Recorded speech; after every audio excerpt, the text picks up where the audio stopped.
1990년대 중반 우리나라는 새로운 도전을 앞두고 있었습니다.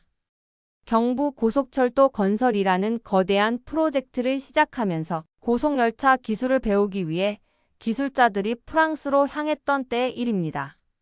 파리의 한 연구소에서 한국 기술진들이 열심히 떼제배 시스템을 살펴보고 있었습니다. 그때 프랑스 측 담당자가 던진 말은 예상 밖이었어요. 당신들은 고속열차 못 만들어요. 번역을 통해 전해진 그 말은 회의실을 순간 정적으로 만들었습니다. 기술자들의 얼굴에는 당황스러운 표정이 스쳤죠. 그 말이 모욕이었는지 아니면 기술적 현실을 냉정하게 지적한 것인지는 여전히 분명하지 않습니다. 하지만 확실한 건 그 한마디가 누군가에게는 도전장이 되었다는 점이에요. 회의실을 나서던 몇몇 기술자들의 눈빛이 달라져 있었거든요. 기술 독립에 대한 불씨가 그때부터 조용히 타오르기 시작했습니다. 돌아오는 비행기 안에서 한 선배 기술자가 이렇게 말했어요. 배우러 왔지만 언젠가는 우리 것을 만들고야 말겠어. 안녕하세요. 감동의 여왕 채널에서는 실제 이야기를 바탕으로 각색하여 전해드립니다. 기대가 되시는 분들은 좋아요와 구독으로 응원 부탁드립니다. 2004년 4월 첫 번째 KTX가 서울역을 출발했을 때 저는 그 순간을 지켜볼 수 있었습니다. 분명 프랑스 떼제배의 기술을 바탕으로 한 열차였지만 한국 땅을 달리는 순간부터는 다른 이야기가 시작됐어요. 프랑스에서 가져온 설계도와 기술 매뉴얼들이 있었지만 실제 운영 환경은 전혀 달랐거든요. 한국의 지형은 프랑스보다 산악지대가 많았고 터널 구간도 훨씬 길었습니다. 무엇보다 승객들의 이용 패턴과 기대치가 달랐어요. 초기 운행에서 나타난 문제들은 예상치 못한 것들이 대부분이었죠. 소음 문제, 진동, 그리고 한국 특유의 높은 습도와 온도 변화에 대응하는 일들이요. 프랑스에서 받은 기술 이전은 핵심 부품과 주요 시스템에 집중되어 있었습니다. 하지만 세부적인 운영 노하우나 유지 보수 기술들은 대부분 우리가 스스로 터득해야 했어요. 기술자들은 매일 밤늦게까지 연구실에서 데이터를 분석하고 문제점들을 하나씩 해결해 나갔습니다. 특히 기억에 남는 건 제동 시스템 개선 작업이었어요.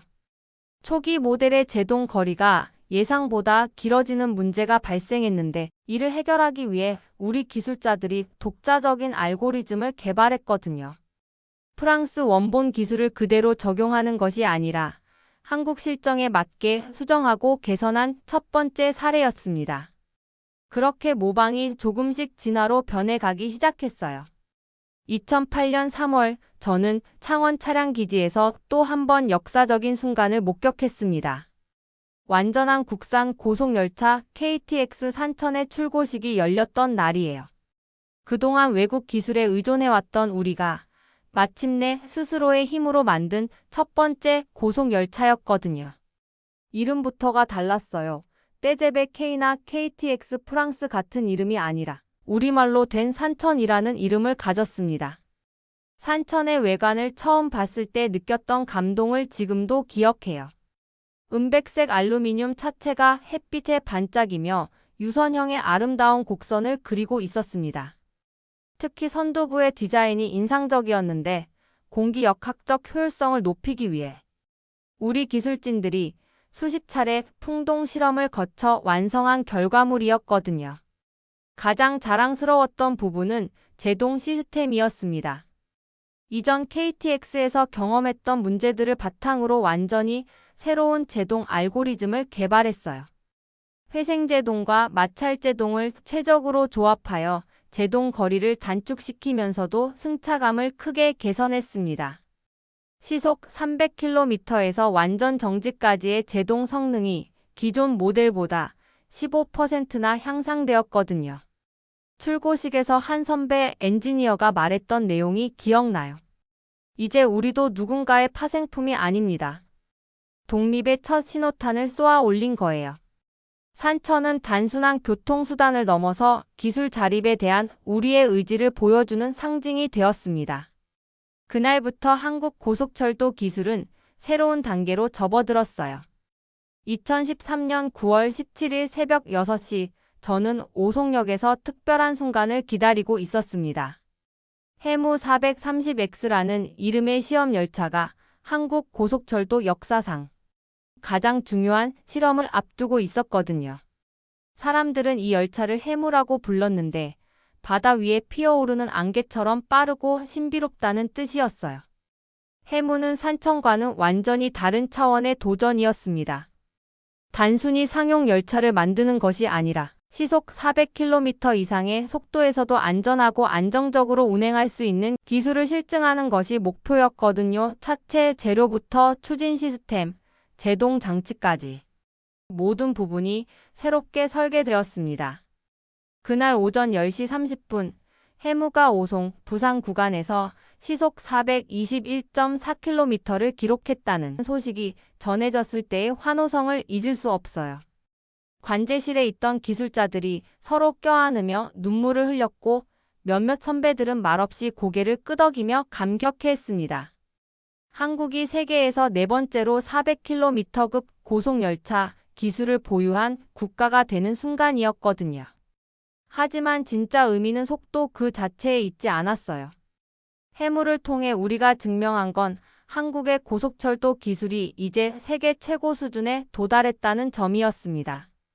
프랑스, 독일, 일본의 기술자들도 이 성과에 주목하기 시작했고 해외 철도 박람회에서 우리 기술진들을 찾아와 기술 협력을 제안하는 경우가 늘어났어요. 배우던 입장에서 가르치는 입장으로 바뀌는 전환점이 바로 해무였습니다. 2021년 1월 저는 KTX 이음의 첫 상용 운행을 보며 감회가 새로웠습니다. 해무에서 검증된 초고속 기술을 실제 승객들이 탈 수 있는 열차로 구현한다는 것은 전혀 다른 차원의 도전이었거든요. 실험실에서의 성공과 일상에서의 성공 사이에는 엄청난 간격이 있었어요. 이음의 가장 혁신적인 부분은 분산형 동력 시스템이었습니다. 기존 KTX가 선두차와 후미차에만 동력원을 집중시킨 것과 달리 이음은 전 차량에 동력원을 분산 배치했어요. 이로 인해 가속력이 향상되었고 특히 경사 구간에서의 성능이 놀랄 만큼 개선되었습니다. 또한 한 개 동력차에 문제가 생겨도 전체 운행에 미치는 영향을 최소화할 수 있게 되었죠. 우리 기술진들이 개발한 능동형 팬터그래프는 주행 중 실시간으로 접촉력을 조절하여 전력 공급 효율성을 크게 높였습니다. 승차감 개선도 중요한 과제였어요. 객차 연결 방식을 완전히 새롭게 설계해서 차량 간 진동 전달을 최소화했고 방음 소재와 구조를 개선하여 실내 소음을 기존 대비 20%나 줄였습니다. 승객 정원도 기존 KTX보다 10% 늘렸으면서도 좌석 간격과 편의시설은 오히려 개선했거든요. 무엇보다 자랑스러운 건 이음의 국산화율이 90%를 넘는다는 점이었어요.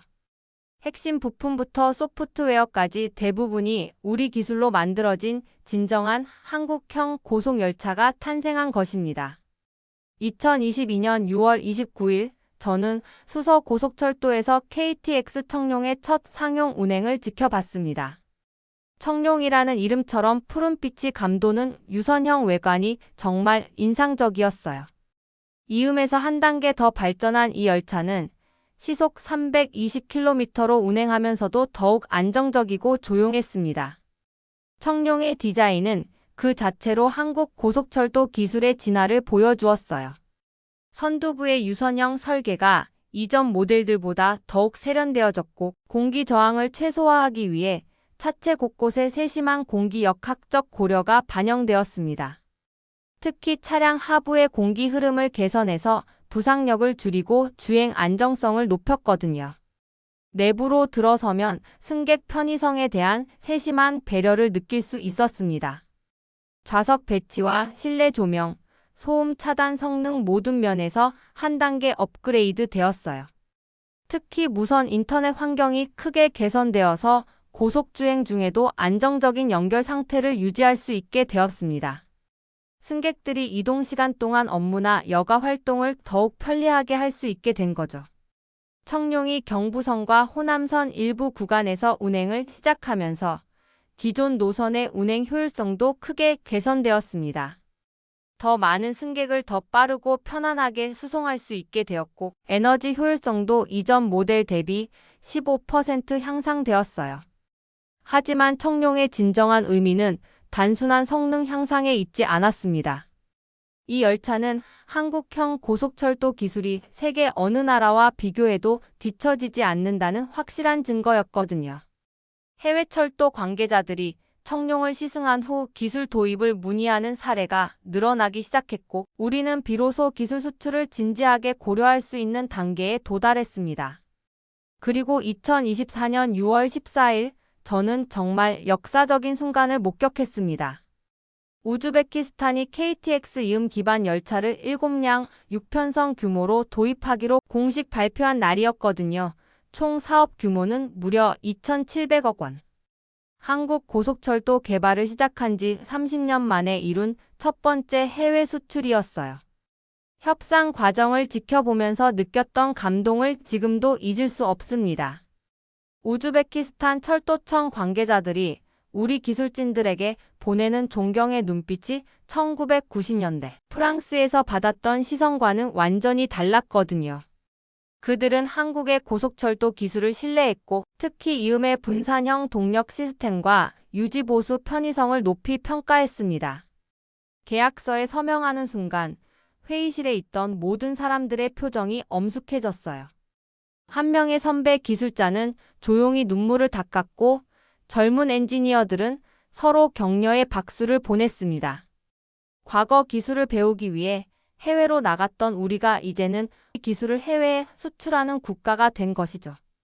우즈베키스탄 프로젝트의 성공은 단순한 열차 판매를 넘어선 의미가 있었습니다. 우리는 차량 공급뿐만 아니라 운영 시스템, 유지보수 기술, 승무원 교육까지 포함한 종합 솔루션을 제공했거든요. 이는 한국이 고속철도 분야에서 기술 선진국 반열에 올랐다는 것을 의미했습니다. 계약 발표 이후 폴란드, 인도, 사우디아라비아 등 여러 국가에서 기술 협력과 도입에 대한 문의가 이어졌어요. 특히 동남아시아와 중동 지역에서 한국형 고속철도에 대한 관심이 높아지고 있습니다. 이제 우리는 수출 1호가 아니라 지속적인 수출 파트너로서 세계 시장에서 인정받기 시작했습니다. 오늘 아침 저는 서울역에서 KTX 청룡이 출발하는 모습을 바라봤습니다. 파란색 유선형 차체가 햇살에 반짝이며 플랫폼을 떠나는 순간 지난 30년간의 여정이 주마등처럼 스쳐갔어요. 1990년대 프랑스에서 듣던 당신들은 고속열차 못 만들어요 라는 말부터 지금의 해외 수출까지 정말 긴 시간이었습니다. 기술은 결국 사람의 이야기라는 걸 새삼 느꼈어요. 처음엔 의심받았고 종종 실패했습니다. 떼제베를 그대로 모방하는 것에서 시작해서 산천으로 첫걸음을 뗐고 해무로 세계 수준을 증명했으며 이음과 청룡으로 완성도를 높여왔죠. 각 단계마다 밤새워 연구하고 실험하고 수정하기를 반복했던 수많은 기술자들의 땀과 노력이 있었습니다. 무엇보다 중요했던 건 포기하지 않는 마음이었어요. 초기 KTX 운영에서 예상치 못한 문제들이 발생했을 때도, 해무의 고속 실험에서 수차례 실패했을 때도, 이음의 분산형 시스템 개발이 난항을 겪었을 때도 우리는 계속 도전했습니다. 누구에게 배웠는가 보다 어떻게 스스로의 것으로 만들었는가가 더 중요했던 여정이었거든요. 지금의 한국 고속철도는 그 모든 과정의 결과물입니다. 세계 네 번째 400km급 기술 보유국, 90% 이상의 국산화율, 그리고 해외 첫 수출까지. 숫자로는 표현할 수 없는 기술자들의 자부심과 국가적 성취감이 그 안에 담겨 있어요. 오늘도 KTX는 한반도를 가로지르며 달리고 있습니다. 승객들은 편안히 좌석에 앉아 창밖 풍경을 감상하겠지만 그 속도와 안전함 뒤에는 30년간 축적된 기술과 경험이 숨어 있죠. 이제 우리의 도전은 국내를 넘어 세계로 향하고 있습니다. 오늘의 이야기 어떠셨나요? 구독과 좋아요는 더 많은 감동적인 이야기를 전해드리는데 큰 힘이 됩니다. 다음에도 여러분의 마음을 즐겁게 해드릴 이야기로 다시 찾아뵙겠습니다.